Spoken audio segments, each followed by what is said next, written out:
Hello friends, welcome back to our channel maths and science trick and toys. आजना video में आपणे जोईशुं धोरण 6 प्रकरण 5 शरीरनुं हलनचलन, जेमां अगाउना विडियो में आपणे प्रचलन, स्नायुतंत्र, कंकालतंत्रनी माहिती मेळवी।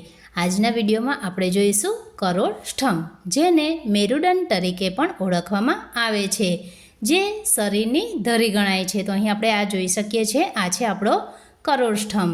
પાંસળી પિંજર સાથે એ જોડાયેલો હોય છે। તો વચ્ચેનો જે ભાગ છે એ ભાગ પાંસળી પિંજર સાથે જોડાયેલો હોય છે। નાના હાડકાની બનેલી રચનાને કશેરુકા કહેવાય છે। તો અહીં જે આપણે આ જોઈ શકીએ છીએ એ તમામ કશેરુકાઓ છે। નાના હાડકા વચ્ચે કૂર્ચાની ગાડી હોય છે। તો આ જે હાડકાઓ છે એની વચ્ચેના ભાગમાં કૂર્ચાની ગાડી હોય છે અને કુલ 33 હાડકા એટલે કે 33 કશેરુકાઓ આવેલી હોય છે। તો આપણા કરોડ સ્તંભમાં કુલ 33 કશેરુકાઓ આવેલી હોય છે। ઉપર ખોપરી સાથે જોડાયેલ હોય છે, નીચેના ભાગમાં નિતંબ મેખલા સાથે જોડાયેલ હોય છે।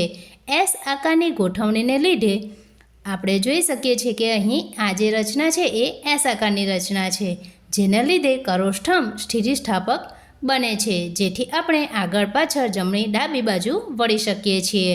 નીચે 9 હાડકા એકબીજા સાથે જોડાયેલા હોય છે। તો અહીં નીચેના 9 હાડકાઓ એટલે કે 9 કશેરુકાઓ એકબીજા સાથે જોડાયેલી હોય છે અને ઉપરની આ જે 24 કશેરુકાઓ છે જેના હાડકાઓ છૂટા હોય છે। કરોડરજ્જુનું રક્ષણ કરે છે અને શરીરને આધાર આપવાનું કાર્ય કરે છે। તો આ જે કરોડ સ્તંભ છે બે કાર્યો કરે છે। એક કરોડરજ્જુનું રક્ષણ કરે છે અને શરીરને આધાર આપે છે। તો ઉપરની તરફ ખોપરી સાથે, નીચેની તરફ નિતંબ મેખલા સાથે અને વચ્ચેના ભાગમાં એ પાંસળી પિંજર સાથે જોડાયેલ હોય છે। હવે પછીના વિડીયોમાં આપણે જોઈશું સ્કંધાષ્ઠી।